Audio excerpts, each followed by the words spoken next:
Hi, welcome to DCP Talks. I will always feature my podcast on my website and you get all the information of upcoming events. www.authorstephencandace.com. There you go. You know, I have to get my books out there. I've wrote a lot of books, like I tell you every single week. And I have over 40 books, and 23 of those books right now, with 2 in production, are on Audible. So you can get any one of those at my website. Just check it out. There you go. There you go. Now, like everybody else, I have to get my shit out there. I have to go on Facebook. I have to go on TikTok, Instagram. I'm sure my friends and family and people out there are sick of seeing me, but guess what? Holla! You gotta make a buck. And every time I turn around, there's new people checking out my website. Well, what more can you ask for? Now, this week in episode number 9, it's Love and Family. I have picked out 2 books for you, and we are going to discuss those 2 books about love and family, and then we're going to break those books down. I'm also going to tell you some facts of why I wrote those books. That would be the why factor we should have been talking about all along, but we're going to get to it right now.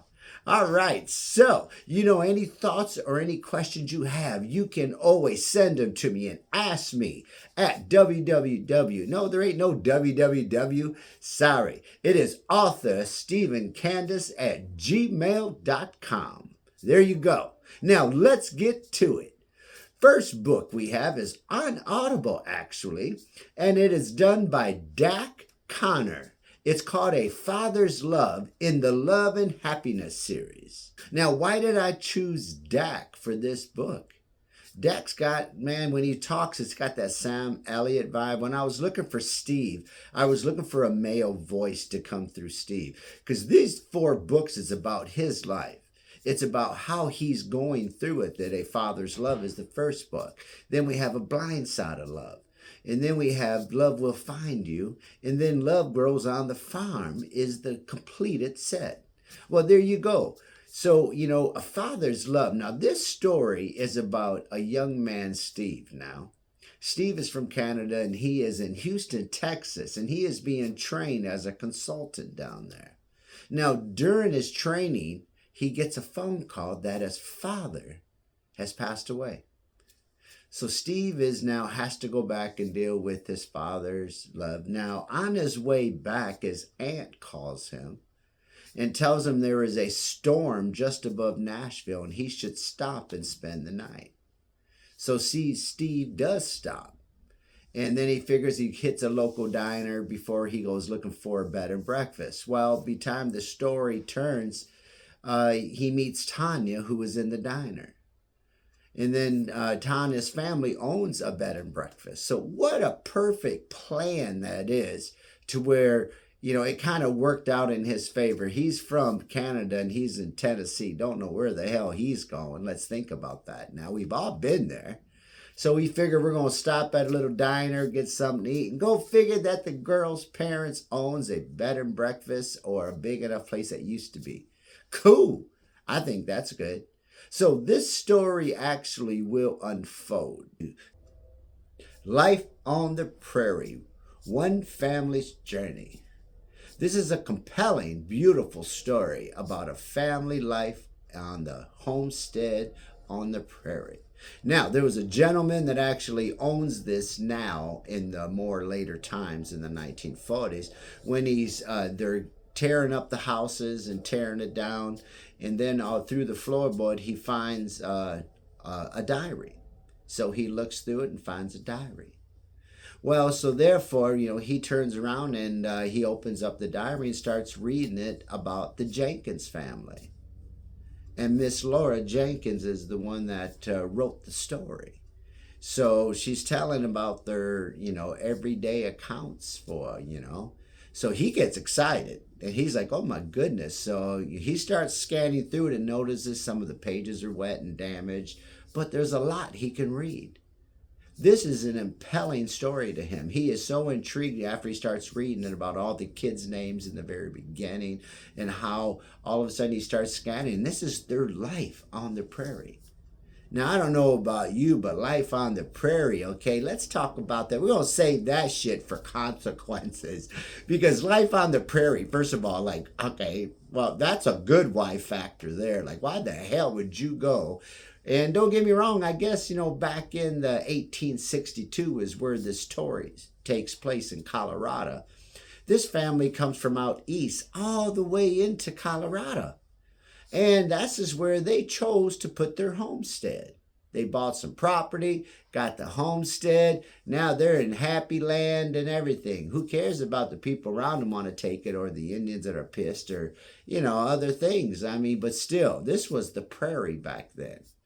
So we shall find out about that. Now let's get to the why factors. We're going to start with the prairie. First of all, you're going to pick up your family, grandma too. Somebody's parent always seems to be there. Meemaw, grandma, whatever their hell name is.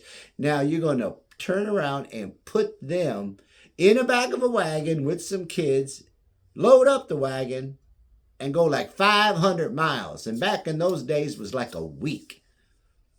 Rain, could be storming, could be people trying to kill you, could be engines, could be whatever you want to call it. But still, the why factor, why put yourself through it?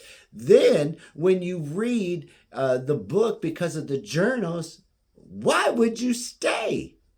Between the turmoil and sorrow. And yes, there is happiness too. I get that. But man, that homestead life, why?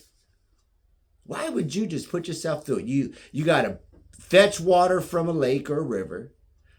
So let's put that in perspective. There ain't no plumbing in a house. So you had to put an outhouse out. Not to mention wild animals around there. Not to mention people that are hostile. Not to mention that people want your food, people want your cattle or horses or whatever they can get. Why? That is a great factor of why the hell would you do that? Now, why did I write this book? I used to love stories years and years ago. Old Yella, Daniel Boone. I used to like, Little House on the Prairie back in the day. And there was a lot of stories that were done back in the 60s and 70s that were family stories. And you think about it, that's all they had. The best thing they could do is talk about the 1800s because it was peaceful, because of the 60s were a really turmoil time, especially around the world when you're talking about there was racism, and then John F. Kennedy gets shot. You got Vietnam. You got people hating people coming back from Vietnam. It wasn't like any other war where they were all celebrated. Woo-woo! No, they were like, man, they talked bad.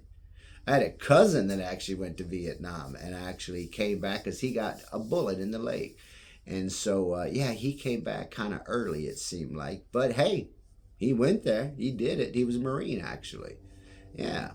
So to me, I have, that's crazy, eh? Why I wrote this book is because I love a compelling story of a family. I like up and down.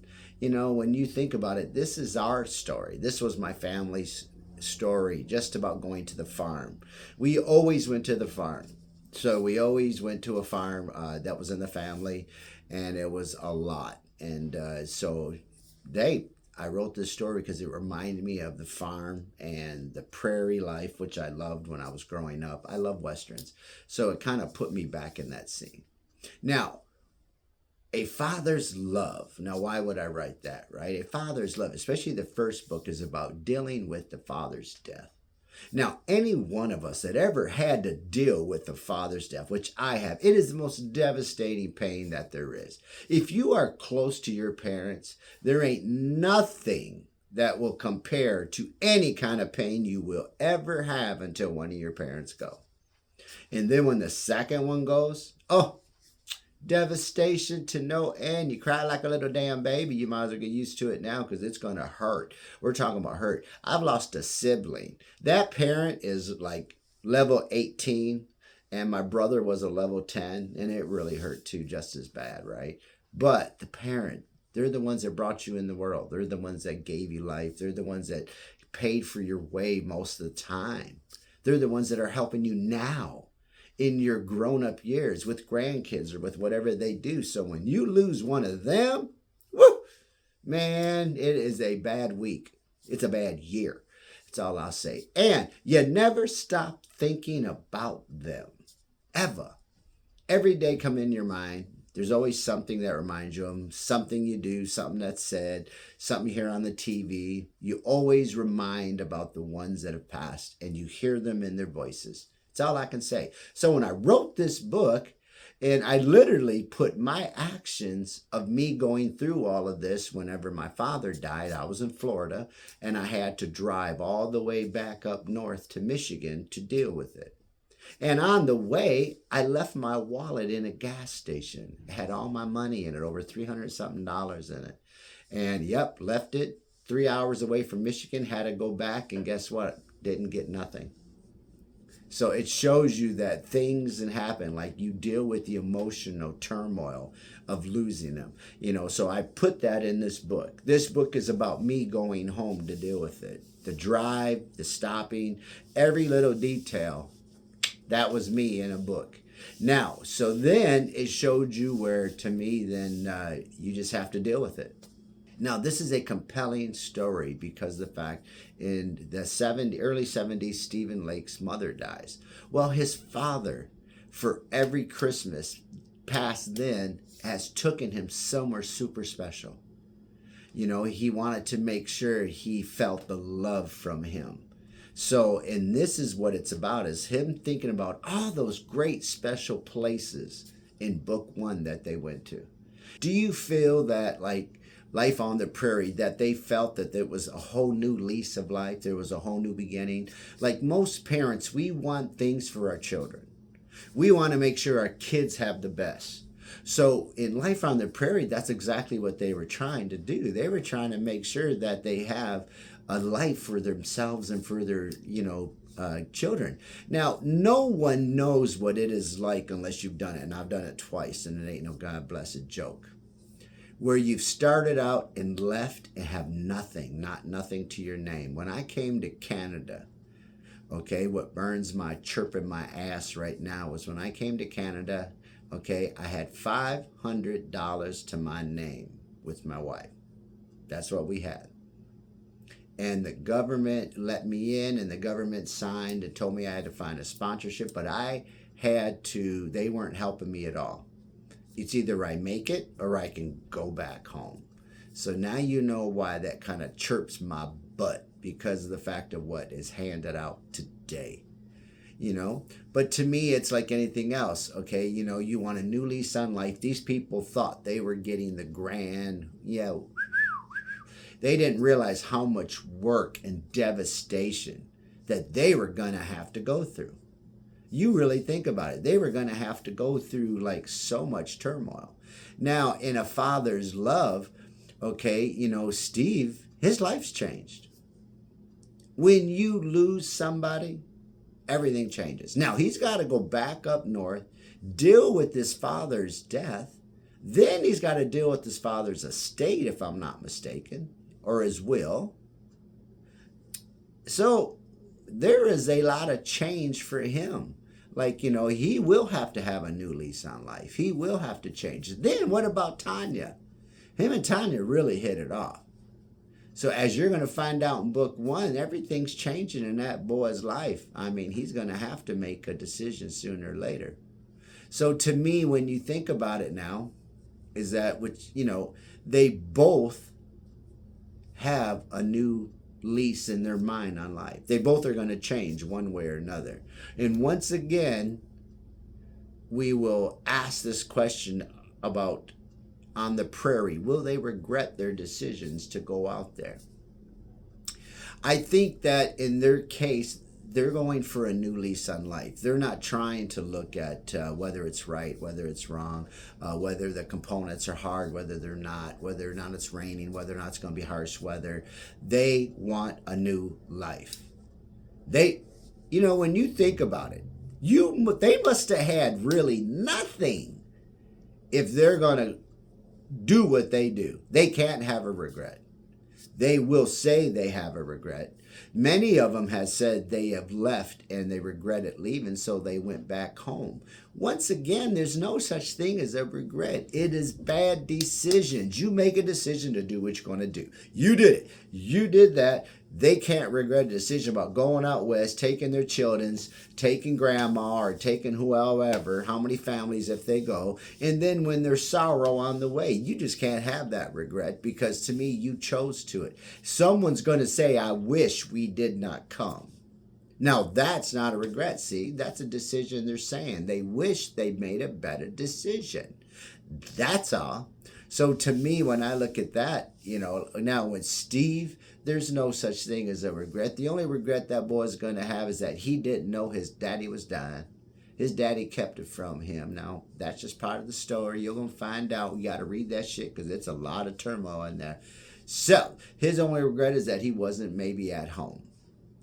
Once again, it wasn't a regret. It was a decision that he has made to go down south and train, to take it for the company. And he knew he was probably going to have to stay away from Canada. When you go get hired by a company in another country, what do you think? They're going to send you back to Canada to run a company? No. Your butt is staying, and that's it. So in his case, he can't. He kind of, the only thing he's going to be sad about is not being with his dad. Which brings us to the fact of like a regret of the thing.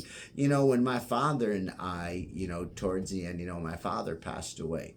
My father retired, on his birthday, April 26th. And on July 1st, he was out cutting the grass, and then he had a heart attack and died. Now, the only regret I have is that my father and I got along super, super well. We always talked, always got along good. But I asked my father in April if I could come and stay with him for a few months so I could move up to Michigan. We were going to move from Memphis, Tennessee, up to Michigan, and then start new because we wanted to get close to Canada and be close to the family. Well, my father said no because he said he started a new beginning with somebody else. So he goes, I don't think it's a good time. Well, I took it personal, so I didn't call my dad. Father's Day came. Yeah, I left a message, but he wasn't there because apparently he went to my cousin's. So I missed it, and then he dies. So it's not a regret. It's called a bad decision. I should have been grown up enough to do it. So if I can tell anybody anything out there, bury that hatchet shit. Call, make the call, say hi, I'm, one of you have got to be the bigger damn person. Do it. That's it. Okay? Now, consequences.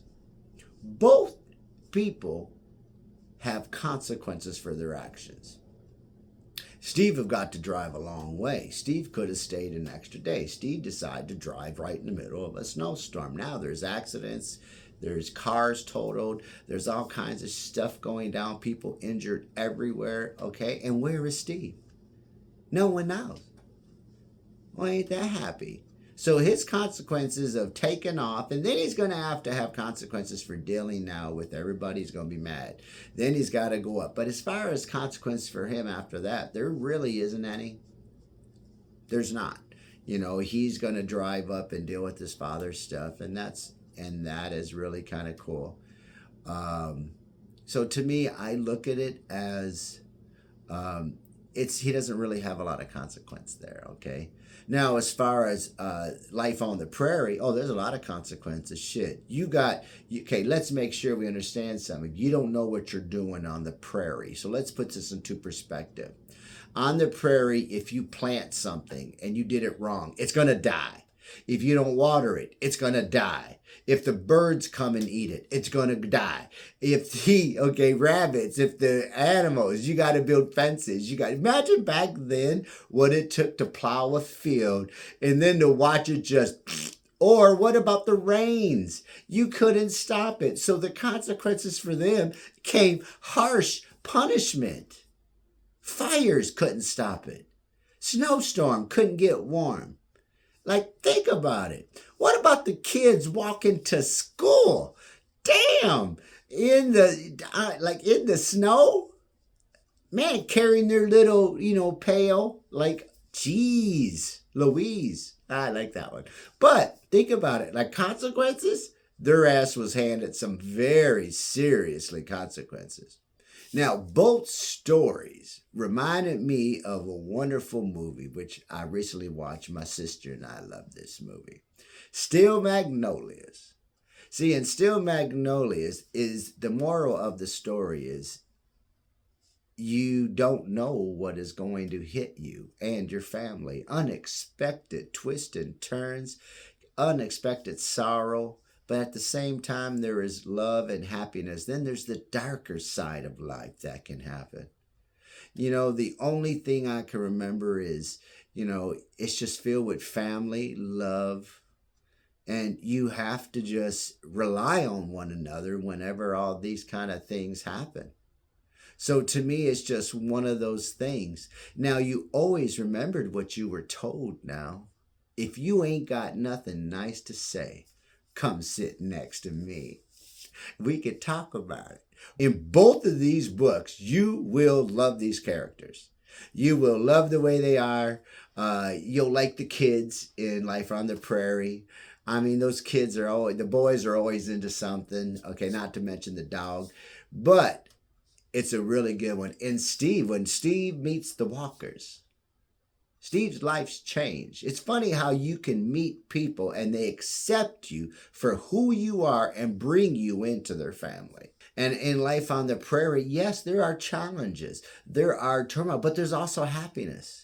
And there's also a book too that's coming. You can always give me your feedback and thoughts at authorstephencandace@gmail.com. Now, this week we have 2 recipes for you, and I made them just for you guys, like a home-cooked good meal. I have a cookbook, a couple of them actually, and I took 2 of my recipes. This is my spaghetti recipe. So my spaghetti recipe, you're going to need 1 pound of ground beef. You're going to need 1 can of spaghetti sauce, or 2 if you have 3 or more people. Then you're going to need a quarter pound, spaghetti for each person.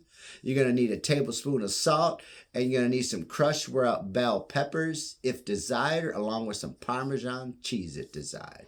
Now you're going to take a little bit of an onion, chop it up super fine, throw it in the bottom, and ground up your ground beef and heat it up and cook it up, and then drain it, set it aside. Then you're going to bring it back, put it on the stove, put your spaghetti sauce in it, and stir it up. This is a meat sauce spaghetti. For your spaghetti, you're going to take a pot of water, add a tablespoon of salt, add a little bit of oil, tablespoon. Then you're going to let it boil. Then you're going to drop your spaghetti in, cook to the desired time, because depending on your spaghetti. Then you're going to stir it every 30 seconds to a minute. Then you're going to drain it. When it's done, rinse it, and there you go. You're ready to go. Take your noodles, and then you're going to take your spaghetti, put it on sauce. Bam! Ready to go. Now, recipe number 2 is a fresh garden salad. What you're going to need is 2 cups of your choice of lettuce. You're going to need a tablespoon of sliced cheese. You're going to need 1 tomato, wedged or diced, however you want to do it. You're going to need a half a green peppers chopped up and diced. 1 little carrot chopped up and diced. Then the preparation is you're going to mix all the ingredients together, and then you're going to get your favorite salad dressing, and then there you go. Pour it on top and serve it with your spaghetti. You got a full-blown meal, like bam! I'm telling you, man. So this week's things that make you go home. Things that make you go home. What happened to the family? What happened to the family morals, and what happened to the standards? What will become of funerals and weddings and graduations? And, in Canada, they don't do graduations. So when a kid turns graduation of 12th grade, they don't celebrate that. They celebrate 8th grade graduation, which is kind of meaningless and just stupid. But hey, that's my own opinion. I think they all should be congratulated for getting to a new level, but they treat it like a graduation. It makes no logical sense. The kid has gone nowhere in life. Not yet anyways. But The thing that makes me go home is, okay, just for say I was at a wake for someone that passed away, and there was not even like 20 people. You know, when people pass, what happened to the families? What happened to everybody coming to pay their respects? So I think what's going to happen is what? It's going to be, oh, on Facebook now. Yeah, my dad passed away. Da, da, da, da, da, da, and everybody's like, oh, sorry, sorry, sorry, sorry, sorry, sorry. Boom. What's next? A drive-through, which they already have in California, by the way, a drive-through funeral. Bodies laid right there. People drive up, look at it, and go. What's a cinch? You might just put them on Facebook. You know what I mean? I mean, and then what about weddings? You know, they're becoming more, you're spending so much money. Now I can see why with funerals, why people are not doing funerals. Like the cost of it is retardedly ridiculous. You might as well not do it. Do a cremation. There you go. So they're going to up the shit out of a cremation. So therefore, then you're going to pay for it in the end. That's all there is to it. Well, that's exactly. So I'm always wondering things that make me go home. What will happen to the families? What will happen, you know, when you don't get along and then you don't make up? And it's what it seems like. You know, it's just like the old song Trooper. We're here for a good time, not a long time. Like, you know, so people got to respect each other and take care of each other. This week's older stuff. You know, I was told that, you know, that I need to go exercise, you know, and I was like, okay, you know. So, you know, I turned around and since I don't have weights and everything, right? So I said to myself, okay, I felt kind of spunky and spry. So I grabbed a hold of 2 5-pound potato sacks and I freaking took them outside and I held them up with my arms up. And I didn't say it was easy. It was really challenging. So I held them up and I held them up and I did it every day for a week. And next thing you know, I'm up to 2 10-pound potato sacks. That's right. Yeah, I was holding them up as much as I can, you know. And then the last time I could only do it for like 10, 15 seconds, okay, was a 25-pound potato sack. You know, I reached a milestone. I was so happy. I was so like pumped up. You know, I was so excited. I thought, you know, next time I'll put a couple potatoes in the sacks, right? Well, we don't want to overdo it, you know. So to me, that's my life. I feel like a movie. I ain't going to do nothing unless I really have to do it. Oh, boom. This week's quote of the week. We have this week's quote of the week.